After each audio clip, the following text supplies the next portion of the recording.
د الله پاک د دین خدمت واخلي او الله پاک دې دغه خونړی انقلاب نور د پای شیبو ته ورسوي. تیر کال همدغه شپې ورځې وې د ستار فضیلتو فارغینو مدرسو نه فارغان فارغېدل خوشحالي وه. د کال په تېرېدو سره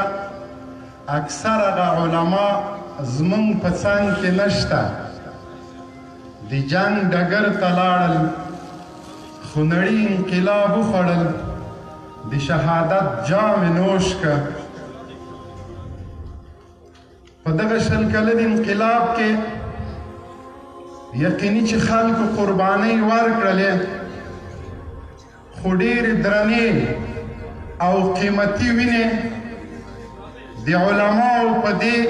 انقلاب کې توی شول. نن هم یو بوږنوونکی خبر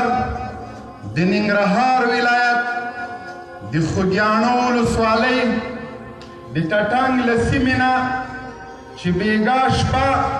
امریکایي ملیشو وحشي درندګانو د غرب ګوډاګیانو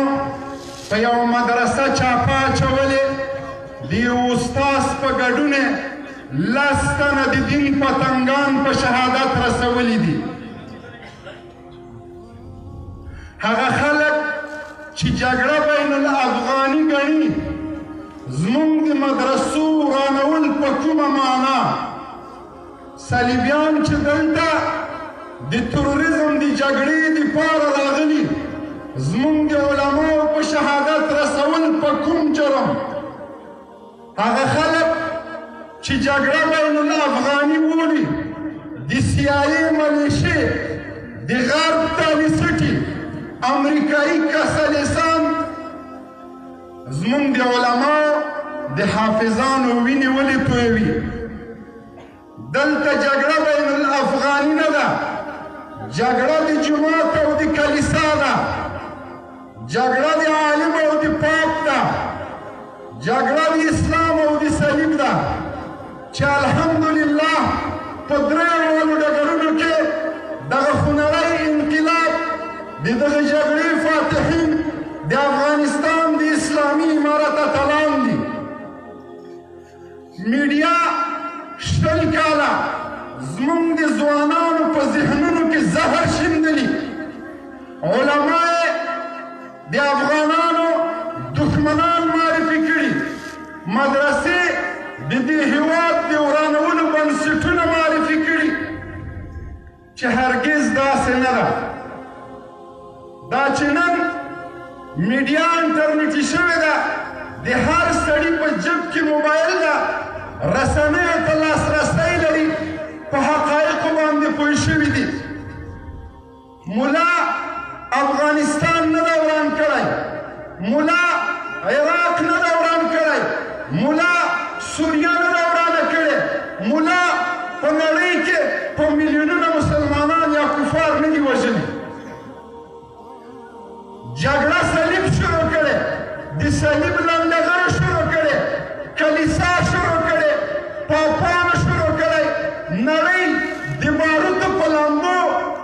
د غرب تالیسټو د کلیسا او د صلیب علمبردارانو لوګی کړی. عراق کې طالب جګړه نه کوي، عراق نه لرو، په لبنان کې نه لرو، په لیبیا کې نه لرو. د افغانستان هوایي ځواکونه ملا نه دي کباړ کړي، د افغانستان چاینا ټانګونه ملا نه دي کباړ کړي. ملا 15 کاله حکومت کړی، په نه راکړی، عدالت یې راوستی، نړۍ ته حکومت ولي ښودلی. ځینې خلک وایي ملا دې تر منبره منحصر شي. دا اوتې باوتې دي، دا د غرب رسنیو ته داسې روزلی چې ته ملا تر منبره منحصر کوې. نه، ملا نړیوال ده، ملا سیاست کوي، ملا ډیپلوماسي کوي، ملا جهاد کوي، ملا تعلیم او تعلم کوي. زما بچی روزي سبق چې تنخواه واخلي د ملا فریاد به مو نه وي اورېدلی تظاهرات او مظاهرې به مو نه وي لیدلې چې د تنخواه غوښتنه وکړي 11 افغانۍ که ورکوي د هغه هم په احسان کوي خلک جګړه دلته سیکولرانو راوړی زمونږ هېواد سیکولرانو وران که زمونږ علما مقدس او سپېڅلې وینې د شهیدانو همدغه سیکولران تویوي لیکن رسنۍ ترورستان ورته وایي لوی ظلم ده د رسنیو په انحصار کې مه پاتې کېږئ دغسې مو چې په سنګر کې جګړه ترې ګټلې دغسې چې ملا نړیوال سیاست ګټلی که څوک یې نه مني د قطر دفتر ته دې لاړ شي که څوک یې نه مني له خلیلزاد نه پوښتنه وکئ که څوک یې نه منئ له لیوني ټرمپ نه پوښتنه وکئ له لیوني جو بایډن نه پوښتنه وکئ چې دوی ورپورې امیدونه تړلي وو 10 امریکایي نور ولسمشران په زرګونو ډیپلوماتان دې راشي زمونږ ملا ورته کافي ده زمونږ جومات او منبر ورته کافي ده علما ناست دي خبرې ډېرې نه اوږدوم د یو شعر په ویلو سره خپلو خبرو ته خاتمه ورکړم جوګنه د بزدل ځوان چې د چا یار شي یار هغه ده چې په سخته کې په کار شي چې لوړ سر د ازادۍ ګرځوی نه شي داسې سر دې له تنو ځینې ګزار شي چې مینه د وطن وهیره کړې مین نه ده که د مینې ټول گفتار شي دا چې ورکه دنیا کې هنګامه وه د ملا او د طالب نوم اخیستل جرم و که نه و جرم و که نه و دا چې ورکه دنیا کې هنګامه وه نن مو هغه یار دنیا کې بیا اظهار شو سړیتوب یې له تندي نه معلومیږي په غلي مې ټنډه پرېوځي په قار شي د افغان د افغانیت دا علامه ده یرغلګرو ته اغزي وګرځي او خار شي نعره تکبیر نعره تکبیر نعره تکبیر د افغانستان اسلامي امارت زنده باد د یو خبرې جواب به راکوئ امریکا چا ماته کړه امریکا چا ماته کړه طالب ملا ماته کړه ملا عمر مجاهد منصوره تا ماته کړه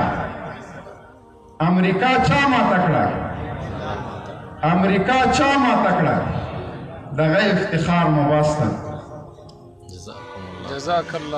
الله احسن الجزاء د اسلامي امارت د میډیایي مبارز قواتل او د سکشویانو او د ټامیانو د سر قاتل او د سترګو ازغی محترم جنرال مبین صاحبو چې تاسو ته خپله جذابه او عالمانه وینا وړاندې کړه د پروګرام په دې برخه کې بلنه ورکوو د بیان لپاره شیخ القرآن والحدیث